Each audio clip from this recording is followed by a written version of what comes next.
رحمن ساعدني يا رحمن اشرح صدري قرآن املأ قلبي قرآن واسق حياتي قرآن. السلام علیکم ورحمۃ اللہ وبرکاتہ. قبلہ اول کی بازیابی کے لیے مؤثر ہتھیار. مضمون نگار محمد قمر الزماں ندوی. حضرت مولانا مفتی شفیع صاحب رحمۃ اللہ علیہ سابق مفتی اعظم پاکستان کی قبلہ اول بیت المقدس کی بازیابی سے متعلق ایک بہت ہی عمدہ، مفید، مؤثر اور دل کو لگ کی تحریر نظر سے گزری.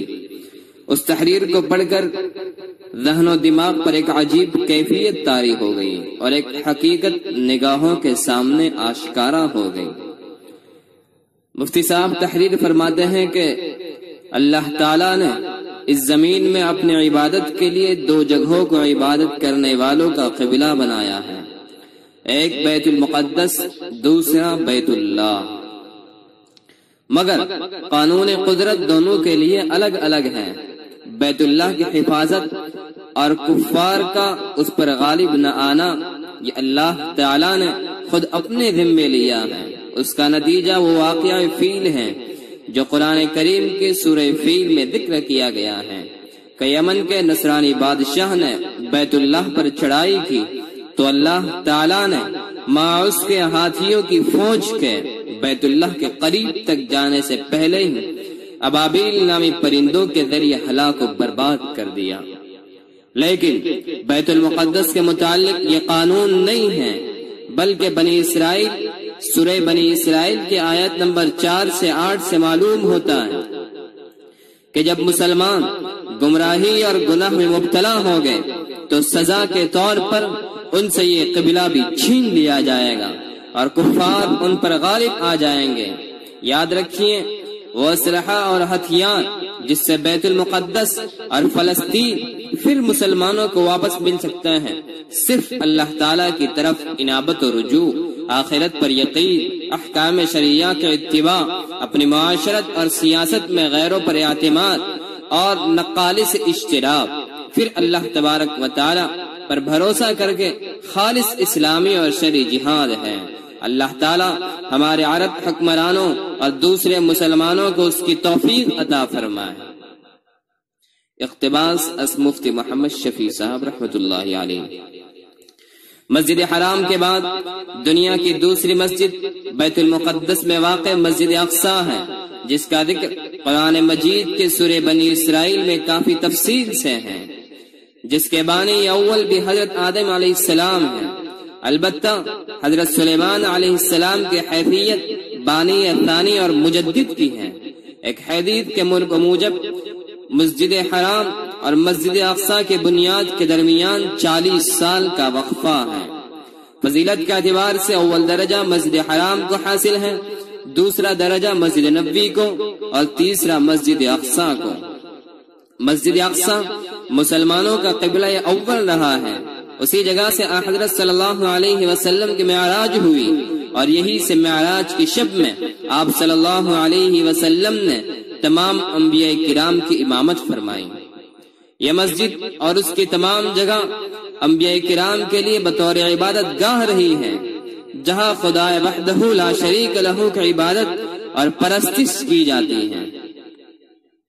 مسلمانوں کا قبلہ اول بیت المقدس خلیفہ راشدہ حضرت عمر رضی اللہ تعالی عنہ کے ہاتھوں عزرۂ صلح فتح ہوا. بیت المقدس کے فتح کے بعد آپ نے وہاں 10 روز قیام فرمایا. حضرت عمر رضی اللہ تعالی عنہ کے زمانے سے لے کر ایک مختصر مدت کے علاوہ سن عیسوی 1914 تک فلسطین اور بیت المقدس مسلمانوں کے قبضے میں رہا. آخر وقت میں یہ ترکیوں کی حکومت میں شامل تھا. سن عیسوی 1914 کی پہلی عالمی جنگ میں ترکی کی شکست کے بعد شام، مصر، عراق، فلسطین اور عرب ان کے قبضے سے نکل گئے. برطانیہ کو فلسطین پر قبضہ حاصل ہو گیا. برطانیہ کے زیر سایہ فلسطین میں یہود کے قومی وطن کے قیام کی حمایت اور فلسطین میں یہودی مملکت کے قیام کی کوششیں 30 برس تک جاری رہی. یروشلم کو ایک نئی عرب مملکت شرق اردن میں شامل کیا گیا۔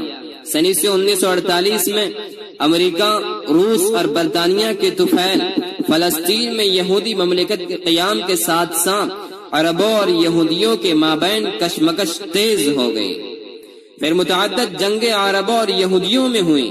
سن 1967 میں یہودیوں نے بیت المقدس پر قبضہ کر لیا۔ اس طرح مسلمانوں کا قبلہ اول ان کی تحویل سے نکل کر دوسروں کی تحویل میں چلا گیا۔ اب یہودیوں کا دعویٰ ہے کہ فلسطین ہمارا ملک ہے۔ یہودی قوم بیت المقدس کو یہودی سلطنت کا دارالخلافہ بنانا اور مسجد اقصی کی جگہ ہیکل سلیمانی تعمیر کرنا چاہتی ہے۔ ہماری بدعمالی اور غفلت، عربوں کی مداہنت و چاپلوسی و عیاشی اور بے شعوری اور نادانی کے نتیجے میں یہودی اپنے منصوبوں میں کامیاب ہوتے نظر آ رہے ہیں۔ چنانچہ 6 دسمبر سن 2017 کو امریکہ کے شاطر و عیار صدر نے یروشلم کو اسرائیل کی راجدھانی تسلیم کر لیا ہے، اور دوسرے ملکوں کو بھی اس کو ماننے پر مجبور کیا جا رہا ہے۔ اس میں بہت کچھ شرارت بعض عرب ملکوں کی بھی ہے جو امریکہ کے غلام بن گئے ہیں اور بری طرح ان کے دام فریب میں جکڑ گئے ہیں۔ یہودیوں کا یہ بھی کہنا ہے کہ عربوں کو چاہیے کہ فلسطین میں اپنے خیمے گرا دیں اور اسی صحرا میں لوٹ جائیں جہاں سے وہ آئے تھے۔ اسرائیل کے یہودیوں کا یہ بھی کہنا ہے کہ صحرا پر جو مسجد عمر ہے وہ وہاں نہیں رہنی چاہیے، کیونکہ صحرا کے مالک مسلمان نہیں، یہودی ہیں۔ فلسطین کے تمام تر مفاسد کا سرچشمہ مسٹر بلفور یا یہودی کا وہ اعلان ہے جس میں یہودیوں سے وعدہ کیا گیا تھا کہ فلسطین کو ان کا قومی وطن بنایا جائے گا۔ یہ اعلان 2 نومبر سن 1917 میں کیا گیا تھا۔ برطانیہ نے اس کی بھرپور حمایت و پشت پناہی کی، جس کے نتیجے میں بڑی تیزی سے فلسطین میں یہودی آباد ہونے لگے۔ عربوں کے لیے وہاں جینا دوبل ہو گیا اور عرصہ حیات تنگ ہوتا چلا گیا۔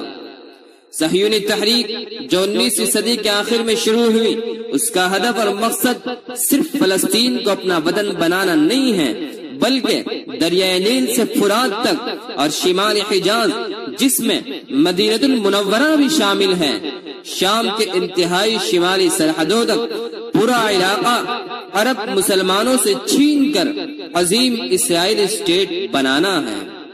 یہودیوں کا یہ منصوبہ اسرائیلی پارلیمنٹ کی دیواروں پر نقش ہے۔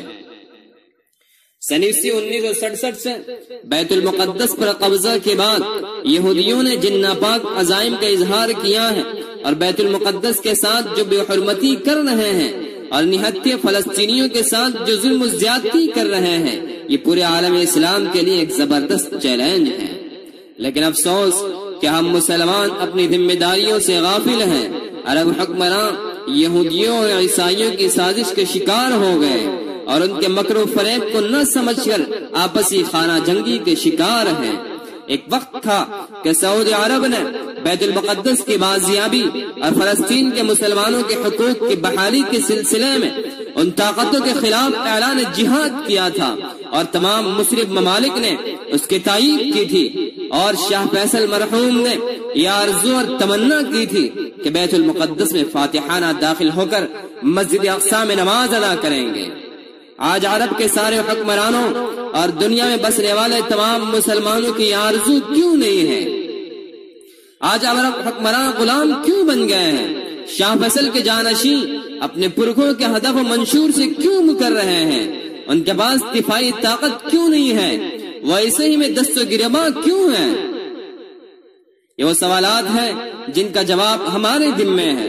اگر ہم نے وقت کے تقاضے کو نہیں سمجھا اور اس نازک موقع پر اپنی ذمہ داریاں محسوس نہیں کی تو ہم تاریخ کے اندھیروں میں گم ہو جائیں گے، اور آنے والی نسلیں ہم کو کبھی معاف نہیں کرے گی۔